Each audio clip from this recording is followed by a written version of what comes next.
함께 사도신경으로 우리의 신앙을 고백하겠습니다. 나는 전능하신 아버지 하나님 천지의 창조주를 믿습니다. 나는 그의 유일하신 아들 우리 주 예수 그리스도를 믿습니다. 그는 성령으로 잉태되어 동정녀 마리아에게서 나시고 본디오 빌라도에게 고난을 받아 십자가에 못 박혀 죽으시고 장사된 지 사흘 만에 죽은 자 가운데서 다시 살아나셨으며 하늘에 오르시어 전능하신 아버지 하나님 우편에 앉아 계시다가 거기로부터 살아있는 자와 죽은 자를 심판하러 오십니다. 나는 성령을 믿으며 거룩한 공교회와 성도의 교제와 죄를 용서받는 것과 몸의 부활과 영생을 믿습니다. 아멘. 찬송가 205장으로 주님을 찬양하겠습니다.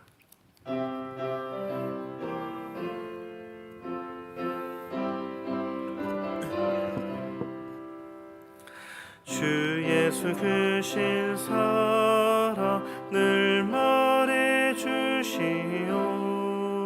나 항상 듣던 말씀 또 들려주시오.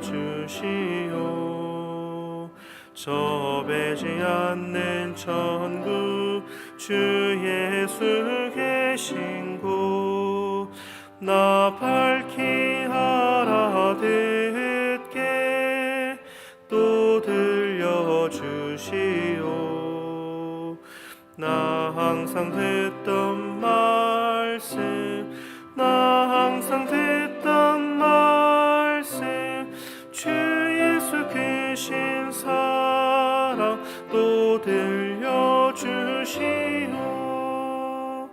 아침에 이슬 방울 쉬 사라짐같이 내 기억 부족하여 늘 잊기 쉬우니 잘 알아듣기 쉽게 늘 말해주시오.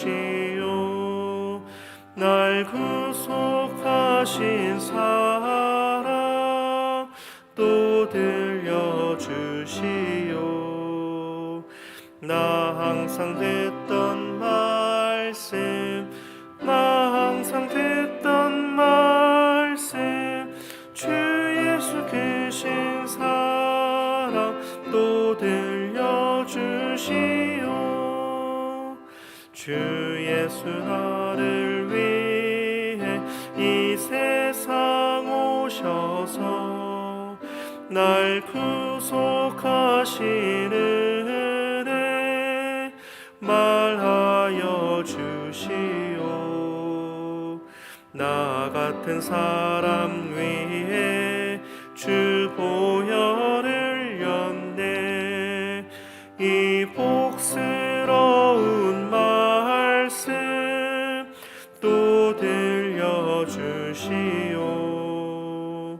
나 항상 듣던 말씀 나 항상 듣던 말씀 주 예수 크신 사랑 주시오.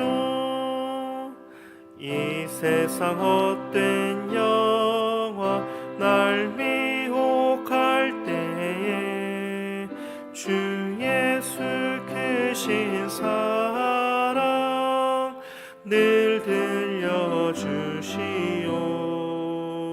천국의 빛난 영광 내 눈에 비칠 때 주 예수 크신 사랑 또 들려주시오.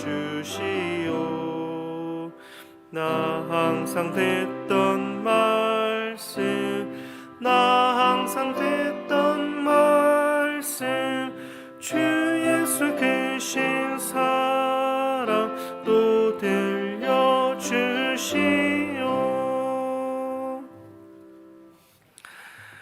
오늘 우리에게 주신 하나님의 말씀은 요한복음 7장 14절부터 24절까지 말씀입니다. 요한복음 7장 14절부터 24절까지의 말씀, 신약성경 155쪽입니다. 다 찾으신 줄 알고 저와 여러분들이 한 절씩 읽고 마지막 절은 함께 읽도록 하겠습니다. 제가 먼저 읽겠습니다. 이미 명절의 중간이 되어 예수께서 성전에 올라가사 가르치시니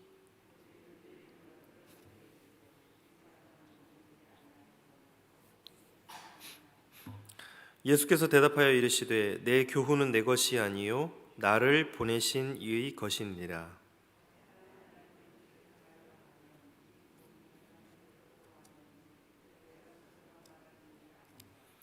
스스로 말하는 자는 자기 영광만 구하되 보내신 이의 영광을 구하는 자는 참되니 그 속에 불의가 없느니라.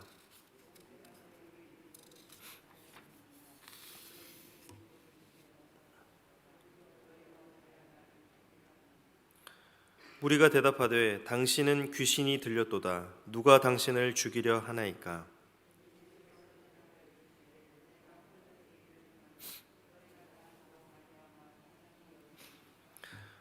모세가 너희에게 할례를 행했으니 그러나 할례는 모세에게서 난 것이 아니요 조상들에게서 난 것이라. 그러므로 너희가 안식일에도 사람에게 할례를 행하느니라.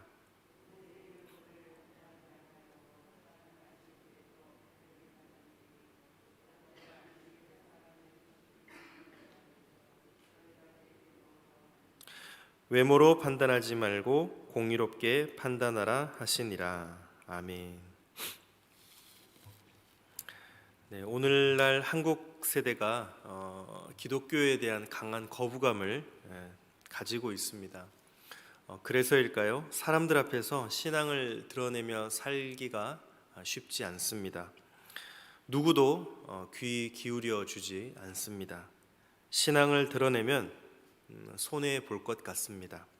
그런데도 우리는 복음을 전해야 합니다. 왜냐하면 우리는 부르심을 받았기 때문이지요. 그렇다면 어떻게 하면 그들에게 예수님을 효과적으로 또 복음을 효과적으로 전할 수 있을까요? 14절 15절을 제가 읽겠습니다. 이미 명절의 중간이 되어 예수께서 성전에 올라가서 가르치시니 유대인들이 놀랍게 여겨 이르되 이 사람은 배우지 아니하였거늘 어떻게 그를 아느냐 하니. 예수님은 초막절에 예루살렘에 올라가 많은 사람들 앞에서 공개적으로 드러내라는 그런 동생들의 인간적인 충고를 거절했었습니다.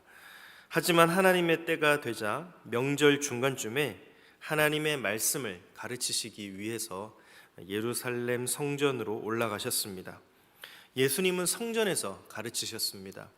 그것도 자신을 죽이려는 사람들 앞에서 말씀을 선포하셨습니다. 예수님의 가르침에 대한 유대인의 반응은 놀라움 그 자체였습니다. 그들은 예수님을 나사렛 출신으로 알고 있었고 그 동네에 대한 선입견을 갖고 있었습니다. 그들은 훌륭한 랍비를 통해 정통 교육을 받지 못했을 것으로 생각했는데 율법을 탁월하게 가르치니 놀라지 않을 수 없었던 것이지요.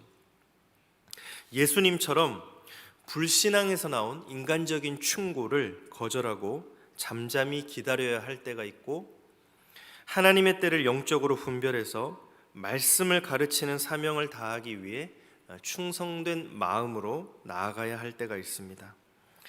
하나님의 말씀을 전한다고 하는 것은 항상 그 상황과 환경이 좋을 때만 있는 것은 아니죠. 꼭 학력과 지식이 충만해야만 하는 것도 아닐 것입니다. 때로는 복음을 전하려고 하는 우리를 좌절시키는 상황에 맞닥뜨릴 수도 있을 것입니다. 곤란과 적대감 때문에 움츠려들기도 할 때도 있을 것이고요. 성령의 지혜를 따라 하나님의 능력이요 지혜인 십자가 복음을 전하면 됩니다. 자신을 나타내기 위해서가 아니라 말씀을 전하기 위해 하나님께 순종해야 합니다. 사람들은 예나 지금이나 예수님의 가르침보다 여전히 예수님의 배경을 주목하곤 합니다. 메시지를 공격할 때 메신저를 공격하지요. 예수님의 인격과 삶에 대해 공격할 것이 없으니 출신 배경을 공격하는 것입니다. 오병이어의 기적을 일으키고 거친 풍랑을 잔잔하게 하고 병자들을 고치시고 죽은 자를 살려도 그들은 여전히 공격을 합니다. 왜냐하면 그들의 목표는 진리가 아니라 자기 자신들이기 때문이죠. 스스로의 영광을 구하는 자와 하나님의 영광을 구하는 자는 구별하기가 쉽지 않습니다. 17절부터 20절까지의 말씀인데요, 제가 읽겠습니다. 사람이 하나님의 뜻을 행하려 하면 이 교훈이 하나님께로부터 왔는지 내가 스스로 말함인지 알리라. 스스로 말하는 자는 자기 영광만 구하되 보내신 이의 영광을 구하는 자는 참되니 그 속에 불의가 없느니라. 모세가 너희에게 율법을 주지 아니하였느냐? 너희 중에 율법을 지키는 자가 없도다. 너희가 어찌하여 나를 죽이려 하느냐? 무리가 대답하되 당신은 귀신이 들렸도다. 누가 당신을 죽이려 하나이까? 예수님은 자신의 가르침에 유대인들이 놀라자 하나님 말씀의 교훈을 판단하는 기준이 그들이 생각하고 있는 것과는 다르게 제시합니다. 유대인들은 율법과 전통의 기준에 근거해서 예수님의 교훈을 하나님의 말씀이 아니라고 단정지었습니다. 랍비에게 정식으로 교육을 받았는지도 중요한 잣대였습니다. 그러나 예수님은 그들의 생각과 전혀 다른 근거, 전혀 다른 기준을 제시합니다. 예수님은 자신의 교훈이 당신을 보내신 하나님의 것이라고 선언하셨습니다. 그것은 땅의 사람들이 전혀 보지 못한 하늘의 교훈이었죠. 그것은 출신이나 교육 배경을 통해 가치를 평가하는 육신의 차원과는 너무나 달랐습니다. 예수님은 당신의 교훈은 당신을 보내신 하나님의 것이며 하나님의 교훈을 전하는 자는 하나님의 영광을 구하고 그분의 뜻을 행하고자 하는 마음의 중심이 있어야 말씀의 교훈을 분별할 수 있다라고 하십니다. 유대인들은 율법을 준수한다는 대단한 자부심이 있었습니다. 자부심이 대단했습니다. 그러나 예수님은 유대인들이 모세의 율법을 잘 알고 지키고 있다고 자신하고 있지만 실제로는 율법의 정신에 무지하고 지키지도 않고 율법 속에 담긴 하나님의 뜻을 행하고자 하는 마음이 없다고 지적하십니다. 한마디로 그들의 믿음은 생명력이 없는 형식적인 믿음이다라는 것이지요. 하나님의 뜻을 행하는 마음이 없으면 그 자리가 어떤 자리라 할지라도 결국 예수님을 죽이는 장소에 서 있게 됩니다. 말씀의 진정한 스승은 하나님 아버지입니다. 예수님이 제시해 주시는 기준이 가장 안전하고 확실한 판단 기준입니다. 하나님 말씀의 뜻을 순종하며 행하고자 하는 중심이 있습니까? 자신의 영광이 아닌 하나님의 영광을 위하여 살고 계십니까? 나의 인기인가? 하나님의 영광인가? 나를 통해 드러나는 것이 하나님의 의인지 불의인지가 분별하고 판단하는 그 핵심입니다. 지금 나를 통해 무엇이 드러나고 있는지 다시 한번 말씀 앞에 점검해 보시기를 바랍니다. 21절부터 24절까지의 말씀을 제가 읽겠습니다. 예수께서 대답하여 이르시되 내가 한 가지 일을 행하매 너희가 다 이로 말미암아 이상히 여기는도다. 모세가 너희에게 할례를 행했으니 그러나 할례는 모세에게서 난 것이 아니요 조상들에게서 난 것이라. 그러므로 너희가 안식일에도 사람에게 할례를 행하느니라. 모세의 율법을 범하지 아니하려고 사람이 안식일에도 할례를 받는 일이 있거든 내가 안식일에 사람의 전신을 건전하게 한 것으로 너희가 내게 노여워하느냐? 외모로 판단하지 말고 공의롭게 판단하라 하시니라. 예수님은 어떤 가르침이 하나님의 교훈인지 판단하는 기준을 제시한 다음 유대인들이 실제로는 모세의 율법에 대해 무지하다고 폭로하십니다. 유대인들은 모세의 율법에 대해 전문가라고 자신하면서 그 율법을 잣대 삼아 안식일에 병자를 치유하신 일에 대한 논쟁을 일삼았습니다. 그러나 그들의 판단은 하나님의 뜻과 율법의 해석에 대한 무지를 보여주는 것입니다. 안식일에 할례를 행하면서 예수님이 안식일에 육신과 영혼을 온전케 하시는 일에 분노한다는 것은 어불성설입니다. 그들의 문자적인 율법 준수에는 율법의 중심인 사랑과 진리가 빠져 있습니다. 본질을 잃은 행위는 아무 의미도 없고 심지어 영혼을 파괴하는 악을 초래할 수도 있습니다. 율법의 겉모양이 아닌 그 중심을 지켜야 합니다. 결국 중요한 것은 율법의 형식적인 준수 여부가 아니라 그 행위의 목적과 의미라고 말씀하십니다.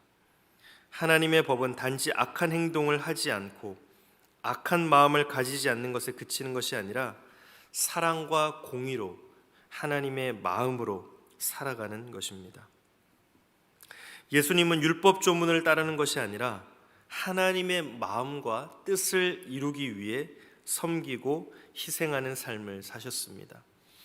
유대인들이 예수님이 행하신 일을 오해해서 분노하고 심지어 죽이려고 하는 것은 그들이 공의롭게 공정하게 판단하는 것을 놓치고 외모로, 겉모습으로 판단했기 때문입니다. 그래서 예수님은 겉모습, 즉 외모로 판단하지 말고 공정하게, 공의롭게 판단하라고 명하신 것입니다. 즉 하나님이 원하시는 것이 무엇인지 살피는 가운데 판단하라라고 하는 의미입니다. 겉모습만 중시하는 자들에게는 하늘의 교훈이 들리지 않습니다. 세상의 겉모습에 취해 유식함을 추구하느라 하나님의 말씀조차 무지한 소리로 듣기 때문이지요. 하나님의 영광을 사모하며 눈과 귀를 활짝 여는 자만이 참 생명의 소리를 들을 수 있습니다. 자신의 신앙생활이 다른 사람들에게 보이기 위한 형식적 신앙으로 전락해 있지는 않습니까? 자신의 봉사와 헌신을 다른 사람을 비판하는 재료로 삼는 경우는 없습니까? 다른 사람의 삶에 대해서 잘 모르면서 눈에 보이는 대로 평가하며 비판해 버리지는 않습니까? 이제 피상적인 수준의 신앙을 뛰어넘어 보이지 않는 가치를 사모하는 참된 그리스도인으로 살아가시기를 바랍니다. 눈에 보이지 않는 하나님의 진리와 사랑을 추구하며 그 진리와 사랑대로 살아가는 참 신앙인이 되시기를 예수님의 이름으로 축복합니다. 이 시간 우리 주님 말씀 주신 말씀으로 함께 기도하겠습니다. 이 시간 기도할 때 주님 우리를 불쌍히 여겨주시고 또 보이는 것에 점점 집착해가는 우리의 모습을 용서해달라고 기도하면서 이제 눈에 보이는 피상적인 수준의 신앙을 뛰어넘고 보이지 않는 진리, 그 사랑을 추구하며 예수님처럼 섬기며 희생적으로 살아가는 믿음의 사람이 되게 해달라고 기도하겠습니다. 또 나부터 살고 보자는 그 어리석음을 내려놓고 예수 그리스도의 이름으로 한 영혼이라도 더 살리는 일에 기꺼이 쓰임받는 믿음의 사람이 되게 해달라고 이 시간 주신 말씀 가지고 함께 기도하겠습니다. 하나님 감사합니다. 우리에게 귀한 말씀 주셔서 감사합니다. 믿음이 있다고 하면서도 신앙이 있다 하면서도 살면 살수록 또 보이는 것에 집착하는 어리석음을 그런 주님 앞에 그런 삶을 살아갈 때가 많음을 용서하여 주옵소서. 주님 불쌍히 여겨주시고 오늘 이 시간 또 오늘 하루의 삶 가운데 신앙 가운데 예수 그리스도 앞에 다 내어놓고 토해내기 원하오니 용서하여 주시고 눈에 보이는 피상적인 수준의 신앙을 뛰어넘어 보이지 않는 진리 그 사랑을 추구하며 예수님처럼 희생적으로 살아갈 수 있는 믿음의 사람이 될 수 있도록 도와주옵소서. 많은 사람들이 죽어가고 있는데 나부터 살고 보자는 그 어리석음을 내려놓고 예수 그리스도 이름으로 한 영혼이라도 더 살리는 일에 기꺼이 쓰임받고 하나님께서 기뻐하시는 삶을 살아갈 수 있도록 믿음을 확증할 수 있도록 도와주시고 그 영혼을 위하여 한 번 더 기도하는 중보자로 살 수 있도록 새롭게 결단하는 시간이 되게 하여 주옵소서.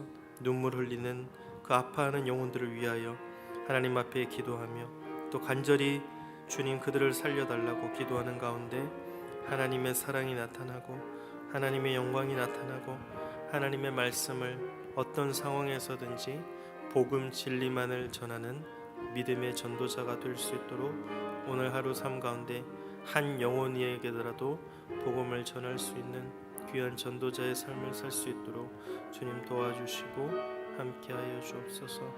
오늘 하루도 주님께서 우리와 함께하시며 믿음으로 인도하실 것을 믿으며 나아갑니다. 주님 도와주옵소서. 아버지 하나님, 참으로 귀한 말씀, 생명의 말씀을 허락하여 주시니 감사합니다. 이 어지럽고 복잡한 혼란한 세상 가운데서 어떻게 사는 것이 진리의 삶인지, 사랑의 삶인지 생명의 말씀을 허락하여 주시니 감사합니다. 믿음이 있다고 하면서, 신앙이 있다 하면서도 살면 살수록 왠지 자꾸 보이는 것에 집착해가는 어리석음이 보입니다. 나의 삶에서 보입니다. 주님 불쌍히 여겨주시고 오늘 예수 그리스도 앞에 다 토해내기 원하오니 용서하여 주옵소서. 이제 눈에 보이는 피상적인 수준의 신앙을 뛰어넘고 보이지 않는 진리, 그 사랑을 추구하며 예수님처럼 섬기며 희생적으로 살아가는 믿음의 한 사람이 되게 하여 주옵소서. 이 땅에 얼마나 많은 사람들이 죽어가고 있는데 결단코 외면하지 않게 도와주옵소서. 나부터 살고 보자는 그 어리석음을 내려놓고 예수 그리스도의 이름으로 한 영혼이라도 더 살리는 일에 기꺼이 쓰임받는 믿음의 사람이요, 그 어렵고 힘들고 지치고 눈물 흘리는 영혼을 위하여 한 번 더 기도하는 중보자로 살겠다고 새롭게 결단하는 오늘 하루의 삶이 되게 하여 주옵소서. 이 모든 말씀 예수님의 이름으로 기도드립니다. 아멘. 하늘에 계신 우리 아버지, 아버지의 이름을 거룩하게 하시며 아버지의 나라가 오게 하시며 아버지의 뜻이 하늘에서와 같이 땅에서도 이루어지게 하소서. 오늘 우리에게 일용할 양식을 주시고 우리가 우리에게 잘못한 사람을 용서하여 준 것 같이 우리 죄를 용서하여 주시고 우리를 시험에 빠지지 않게 하시고 악에서 구하소서. 나라와 권능과 영광이 영원히 아버지의 것입니다. 아멘.